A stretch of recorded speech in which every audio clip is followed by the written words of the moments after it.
The work of the Safaricom Foundation is an expression of Safaricom Limited's passion for the world around us.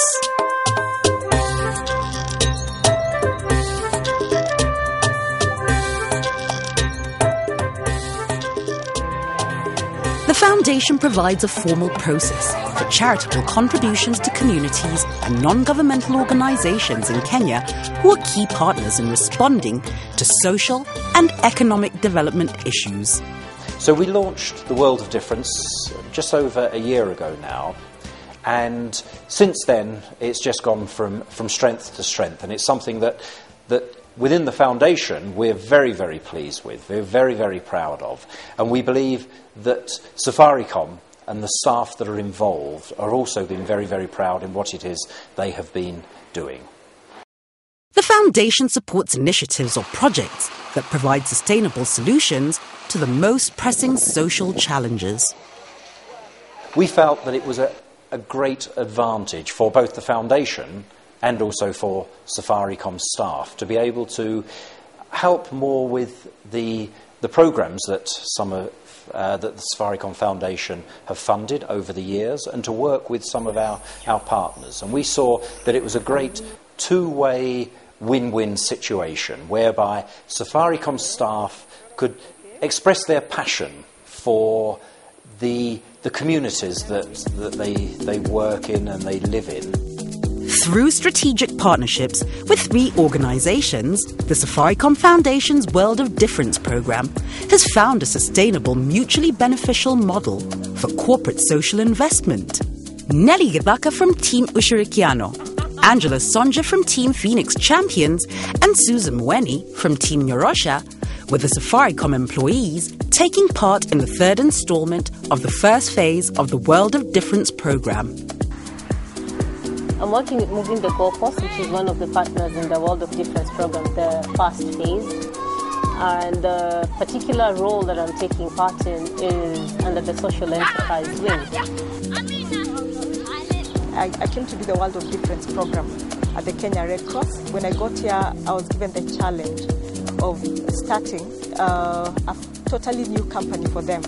So I had to come up with a business plan, marketing strategy.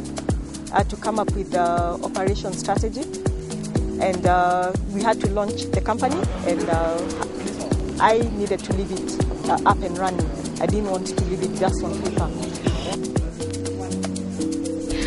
NNIT gets to buy handcrafts from the women in northern Kenya, and the handcrafts in turn are sold to the market, international market or local markets, and the money is disbursed back to the communities to develop the communities and the women via loans or developing them. And I got to even see how the women use the money that they get from NIT, what they use it to do. The 3 ladies from Safaricom each had very specific goals to achieve over the 3 months when they lived and worked alongside their colleagues from the project partners. So when I got here, the Secretary General, Mr. Abbas Gulet, challenged me with having the company up and running. Kenya is not really prepared when it comes to ambulance services, professional ambulance services. With the 5 that are currently around, it's the largest fleet in Kenya. The MTG thought that it would be a noble cause to ensure that all the ladies are given an opportunity to use sanitary pads that are hygienic. So due to that, that's why the social enterprise scheme was launched. The particular pad is called Marker Pad. In a nutshell, what I really do is assist them heavily with the market research. The pads have not yet been launched into the market, but we need to find out a lot of nitty-gritty details about this particular project before we actually launch it. One being, will the girls accept them, or will they just look at them and reject them?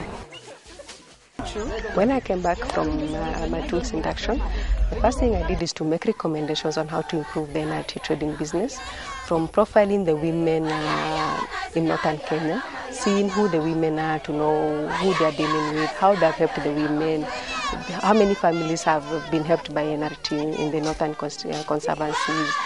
Also documenting improvements on how they can run the business using M-Pesa to pay the women their loans, for the women to pay loans with, and M-Pesa back payments, so we can also disburse payments to the women, especially if we buy their wares. We don't need to wait until the market days, so we can have market any day. so long as we have means of transportation and means of payments to the women in the market. They followed the trucks. Yes. Actually, Their roles may have differed widely, but their passion for their work was identical. Now, this particular area where I've come into is now the Mijikenda part. Now, my Mijikenda part, unfortunately, has really failed with regards to learning the language and all. So there are those instances like I would conduct focus groups with the ladies around here, and they would speak to me in the Giriama language and all that.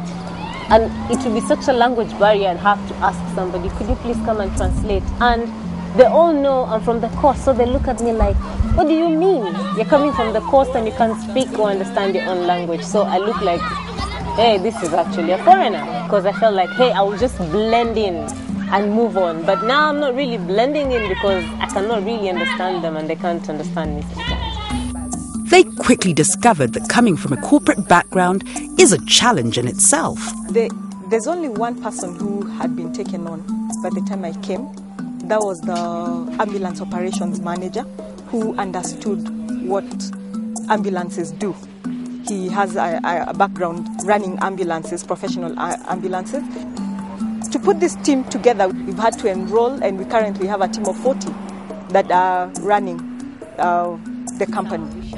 Despite the challenges, they managed not only to meet their goals, but to form lasting bonds with the people from each of their respective organizations. Salma Ali is like one of the most remarkable young ladies I've met here. She's not really young, but she's young. Yeah. I learned a few things from her. So she's a mother of 2, married young lady. And she teaches me the school, how can I put it, the information that is not gotten in from the schools and the corporate worlds and the NGOs. The hard knocks information. Yeah, I got that from her. So Salma Ali would be like a lady I would really miss if I leave this place. I will miss working here. I've created a lot of friends, a lot of relationships. There's a bond that you cannot detach, having worked with them for 3 months.